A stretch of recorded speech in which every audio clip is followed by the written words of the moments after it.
네, 북한을 압박한 뒤 한국을 떠난 마이크 펜스 미국 부통령, 그가 깜짝 놀랄 메시지를 던졌습니다. 일단 남북 대화를 지지하며 그 결과를 본 뒤 미국도 북한을 만나겠다고 했습니다. 워싱턴에서 박정훈 특파원입니다. 8일 청와대와 10일 평창에서 문재인 대통령을 만난 펜스 부통령. 그는 귀국편 전용기에서 워싱턴 포스트 기자와 만나 문 대통령과 북한에 대한 추가적인 관여, 즉 대화를 위한 조건에 합의했다고 말했습니다. 먼저 한국이 관여하고 미국도 잠정적으로 뒤이어 관여하겠다는 게 조건이라는 겁니다. 펜스 부통령은 문 대통령과의 구체적인 대화 내용도 공개했습니다. 과거 대북 관여 정책과 어떤 차별화가 가능하냐고 묻자 문 대통령은 확실한 비핵화 조치 없이는 외교적, 경제적 혜택을 주지 않겠다는 걸 확실히 하겠다며 설득했다는 겁니다. 펜스 부통령은 제재 완화를 위해 북한이 뭘 해야 하느냐는 기자의 질문에 나도 모른다. 그게 바로 대화가 필요한 이유라고 답했습니다. 일단 북한과 조건 없이 대화할 수 있다는 쪽으로 백악관의 입장이 변한 것이라고 이 신문은 분석했습니다. 다만 펜스 부통령은 비핵화에 대한 진전 없이는 제재를 풀지 않겠다는 기존 입장을 강조했고 매티스 국방장관도 아직은 북한을 믿지 않는다는 태도를 보였습니다. It's too early to say using the Olympics in a way to reduce tension if that's going to have any traction once the Olympics are over. 미국은 북한이 비핵화에 대한 의지 없이 남북 정상회담을 제재를 푸는 데 활용하고 있다고 보고 있습니다. 우리 정부도 한미동맹을 지키면서 북한과 대화의 접점을 찾아내야 하는 어려운 숙제를 안게 됐습니다. 워싱턴에서 채널A 뉴스 박정훈입니다.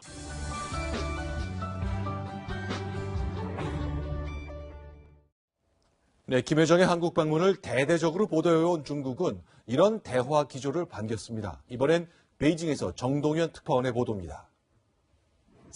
대화의 문이 열리고 있다.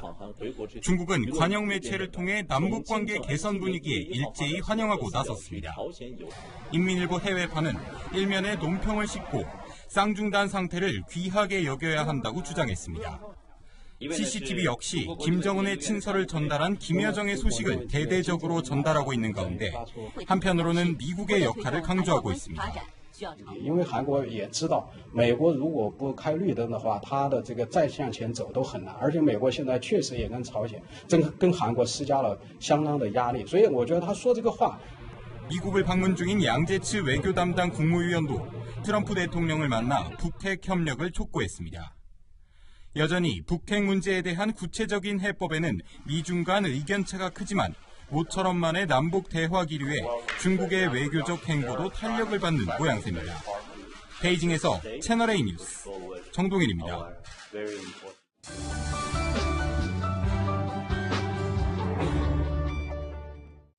여러분 안녕하십니까? 한반도의 안보 지형이 이 위기 국면을 일시나마 벗어나고 있습니다. 오늘 뉴스에는 미국 백악관이 당분간은 북한과 대화 가능성을 모색하겠다는 의지를 보인 소식 집중 진단하겠습니다.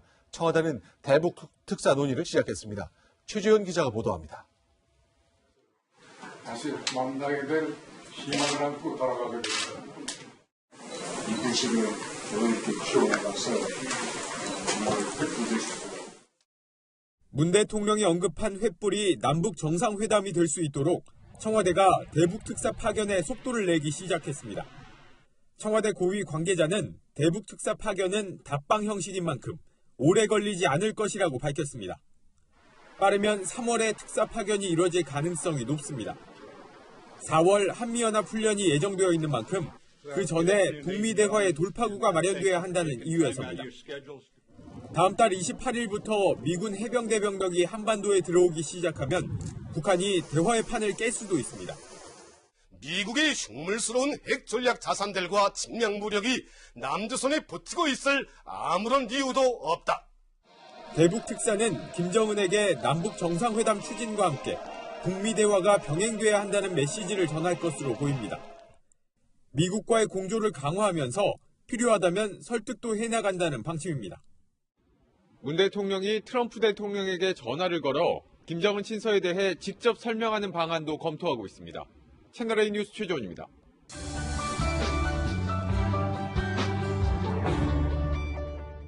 네, 북한은 김여정의 한국 내 행적을 그야말로 도배하듯이 보도했습니다.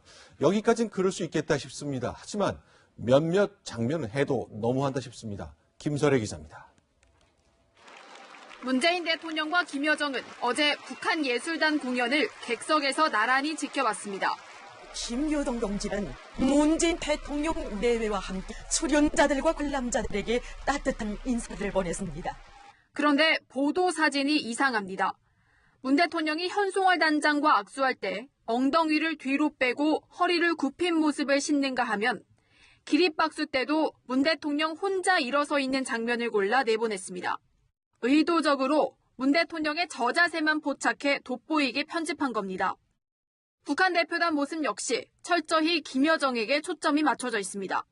집권 후 단 한 번도 북한을 벗어난 적 없는 김정은과 달리 국제 무대에 공식 데뷔한 김여정 띄우기로 보입니다. 그리고 앞으로 공식 비공식 활동을 대내외적으로 보다 확대시킨다. 이것을 보여주는 그런 과정이라고 볼 수 있습니다. 북한에서 1호는 김정은을 뜻하는데 처음으로 2호란 표현까지 등장했습니다. 정부 비행대 전용기 참매 2호기는 평양국제 비행장에 착륙했습니다. 김여정은 의장대 사열을 받고 레드카펫을 지나며 개선 장군 같은 모습을 연출했습니다. 채널A 뉴스 김설혜입니다.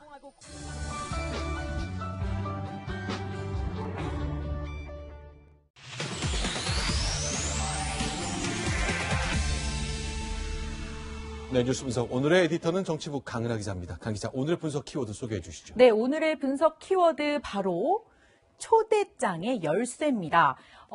김정은의 친혈육이죠. 김여정을 통해서 문재인 대통령에게 전달된 초대장, 그 초대장을 열기 위한 열쇠는 무엇일까요? 지금부터 짚어보겠습니다. 자, 그렇다면 이 열쇠 열기 위해서도 일단 우리는 특사를 보내서 북한의 생각을 좀 더 정확하게 알아보겠다는 건데, 강 기자 보기엔 누가 거론되고 있습니까? 네, 그렇습니다. 지금 언급되는 대북 특사 한 4명 정도가 있는데요. 조명균 통일부 장관, 서훈 국정원장, 그리고 임종석 대통령 비서실장, 정의용 국가안보실장 이렇게 4명 정도가 있습니다. 이번 평창 동계올림픽에서 북한 고위급 대표단부터 각종 접촉을 도맡아 챙겼죠. 조명균 통일부 장관이 가장 유력할 것으로 보이고요. 서훈 국정원장은 2000년에 있었던 6.15 남북 정상회담을 성사시킨 대표적인 인물입니다. 아무래도 대북 접촉 경험이 풍부하다 보니까 물망에 오르고 있습니다. 이 외에도 임종석 실장과 이 정의용 실장이 함께 거론되고 있는 상황입니다. 자, 그럼 이제 이분들 보니까 지난 2박 3일 동안 김여정이 식사를 여러 번 하고 갔는데 그때 다 김여정이랑 식사했던 사람들이네요. 예, 맞습니다. 모두 이제 뭐 같이 하기도 했고요. 따로 하기도 했는데 모두 다 식사 자리는 한 번 이상씩 가졌던 인물들입니다. 자, 그렇다면요. 근데 사실은 이제 지난 몇 달을 돌이켜보면 문재인 대통령만큼 북한이 어떻게든 북한을 바꿔보려고 노력한 사람도 드물었었는데 방금 리포트 본 것처럼 북한이 우리 대통령을 너무 조롱하듯 묘사하네요. 네, 이게 북한이 사실 오늘 오후 한 5시 반에 지금 보도한 내용입니다. 조선중앙TV를 통해서 공개한 사진을 보겠습니다. 이 공연장 뒤에 티타임 모습이 나오는데요. 김여정이요, 다리를 꼬고 앉아서 문 대통령과 대화에 임하는 모습이 담겼습니다. 이 남측을 이 동등한 관계가 아닌 한 수 아래로 보는 뉘앙스가 이 사진 곳곳에서 묻어나고 있는 건데요. 이 아까 리포트에서도 보셨는데 예술단을 이끄는 현송월에게요, 악수를 청하는 문재인 대통령 모습, 무릎을 살짝 굽혔고 손을 내밀고 있는 저 마치 좀 윗사람을 대하는 듯한 모습으로 이렇게 담겨져 있습니다. 자, 문재인 대통령한테 잘 보여야 되는 건 사실 북한인데 오히려 저런 보도 태도를 보였다는 것, 앞으로 이렇게 열쇠를 들고 초대장의 문을 열어야 하는 우리로서는 분명히 기억해야 될 장면 같습니다. 자, 그러면 열쇠 2가지를 꼽아주십시오. 뭐가 있습니까? 네, 첫 번째 열쇠로는 바로 이걸 꼽았습니다. 북미 대화입니다. 이 인물들 저희가 모습을 준비를 했는데요. 이 과거에 북미 대화를 이끌던 인물입니다. 올브라이트 전 미국 국무장관과 조명록 북한 인민군 차수입니다. 이 과거처럼 이런 인물들이요, 다시 나와서 얼어붙은 북미 대화를 좀 이끌어줘야 하는 그런 상황입니다. 자, 그렇다면 이 북미 대화 가능성, 일단 트럼프 대통령 체제에서 뭔가 좀 밀어주겠다는 느낌이 있는 거니까. 근데 아까 리포트 본 거 좀 굉장히 놀랐습니다. 대단히 북한의 비판적인 마이크 펜스가 대화하겠다는 얘기를 한 거잖아요. 맞습니다. 이 펜스 미 부통령은요, 지금껏 늘 최대 압박을 통해서 먼저 북한이 태도의 변화를 보여야만 그 다음 단계로 대화가 가능하다는 입장을 지금껏 주장을 해왔습니다. 하지만 기조가 바뀐 겁니다. 네. 펜스 부통령이 귀국길 비행기에서요, 이 외신과 인터뷰를 했는데 최대 압박과 대화를 동시에 하겠다라고 말을 바꿨습니다. 이 남북 대화가 급물살을 정말 타고 있잖아요. 이 상황에서 이 북한 비핵화 조치로 나아가는 이 양상을 조금 더 지켜보겠다는 그런 미국의 입장이 담긴 것으로 풀이가 됩니다. 자, 일단 시간을 조금은 번 것 같습니다만 점점 더 이 기회 내에 뭔가를 해결하지 않으면 뭔가 큰일 대비해야 될 것 같은 느낌도 계속 듭니다. 네. 자, 두 번째 열쇠는 뭡니까? 네, 바로 한미훈련 재연기입니다. 계속해서 저 출연해서 얘기를 했었는데요. 이 우리 정부 한 차례 연기된 한미훈련을 한 번 더 미루는 데 있어서 엄청난 부담감 갖고 있는 게 현실입니다. 그런데도 남북 정상회담을 근거로요, 또 연기될 가능성 매우 높습니다. 아직 훈련 시점조차 지금 현재 공식적으로 말하지 못하고 있는 상황인데요. 한번 들어보겠습니다. 우리 정부 입장도 같습니까? 한미가 공동 발표하는 것으로 하겠다. 그 이해는 얘기하지 말자. 특별한 이견이 없는 것이죠. 뭐 그런 얘기까지도 제가 일체 얘기 안 하기로 했기 때문에. 국방부 장관으로서 너무나도 무책임한 얘기를 지금 하고 계신 거예요. 들어가십시오. 시점에 대해서 공식적으로 말하지 않고 있죠. 이 현재 대화 기조를 이어가기 위해서요, 또 남북 정상회담이 현실화되기 위해서요, 한미 연합훈련 재연기는 넘어야 할 가장 큰 산입니다. 자, 그렇다면 미국이 이제 대화하는 걸 기다렸다 직접 만나겠다는 얘기도 했기 때문에 어쩌면 그동안은 절대 없을 것 같았던 재연기 내지 훈련 축소 가능성은 생겼다, 이렇게 해석할 수 있겠군요. 맞습니다. 정치부의 강은하 기자와 함께했습니다. 고맙습니다. 고맙습니다.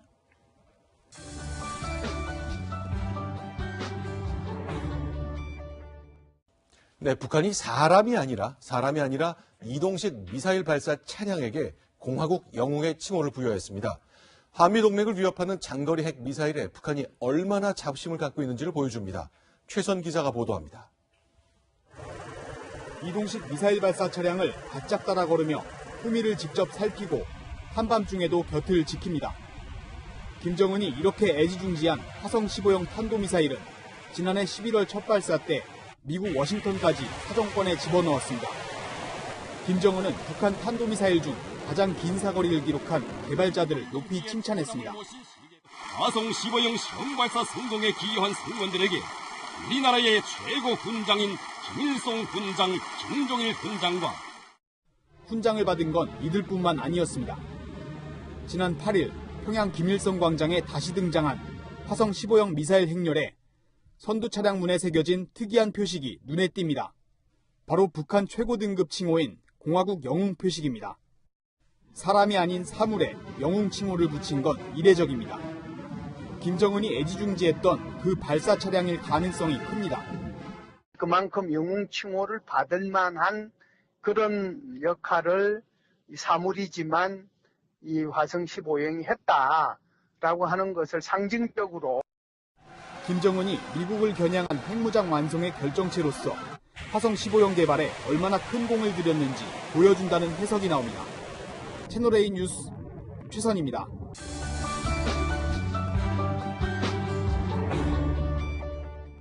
네, 평창올림픽 개회식에 나섰던 남북의 태권도 시범단이 오늘은 서울을 찾았습니다.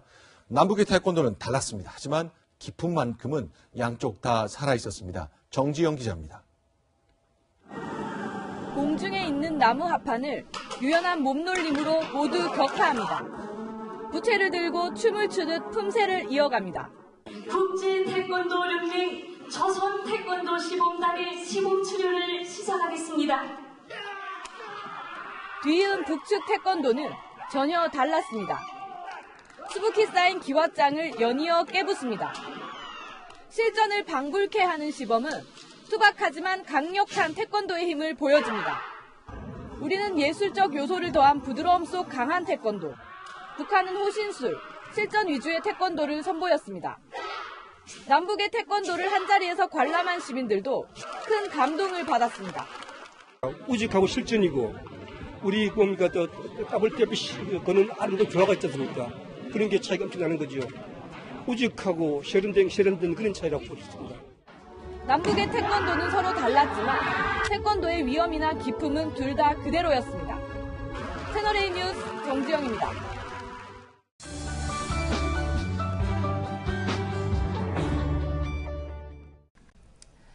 네, 이곳 강릉 채널A 스튜디오에서 전해드리는 올림픽 소식. 이번에는 스포츠부 이현수 기자와 함께 자세한 얘기 나눠보겠습니다. 네, 먼저 내일 금메달 소식을 전해줄 쇼트트랙 얘기부터 해보겠습니다. 이 쇼트트랙 그동안 우리나라에서 금메달 20개를 딸 정도로 효자 종목인데 이 내일은 여자 500m 사상 첫 금메달에 도전을 한다고요. 네, 쇼트트랙은 동계올림픽에서 우리나라의 금메달 텃밭이라고 불릴 정도로 아주 믿고 보는 종목입니다. 네. 92년에 알베르빌 올림픽에서 정식 종목으로 채택된 이후에 무려 21개의 금메달을 수확했습니다. 그런데 여자 500m는 달랐습니다. 전희경과 박승희의 동메달이 역대 최고 기록이어서 상대적으로 취약 종목이라고 볼 수 있습니다. 이 종목의 최강국은 중국인데요. 최근에 4번의 올림픽에서 무려 4개의 금메달을 싹쓸이했습니다. 이번에도 판커신이 금메달을 노리고 있습니다. 그렇군요. 이 1000m, 1500m는 우리가 잘하는데 유독 500m에 약한 이유가 있습니까? 네, 500m는 단 4바퀴 반 만에 승부를 결정합니다. 그래서 처음 순위가 최종 순위로 이어지는 경우가 굉장히 많은데요. 스타트에서 뒤지면 후반에 승부를 걸어볼 여지가 별로 없습니다. 우리 선수들이 스타트가 약한 데는 이유가 있습니다. 우리나라는 중장거리가 주 종목이라 선수들이 쇼트트랙 입문 때부터 스타트보다는 지구력과 체력 강화에 초점을 둡니다. 그래서 중장거리 종목은 효자 종목이 됐고요. 상대적으로 500m는 취약점이 된 겁니다. 네, 그럼 내일 500m에 나서는 우리 최민정 선수도 이 금메달을 장담할 수 없는 겁니까?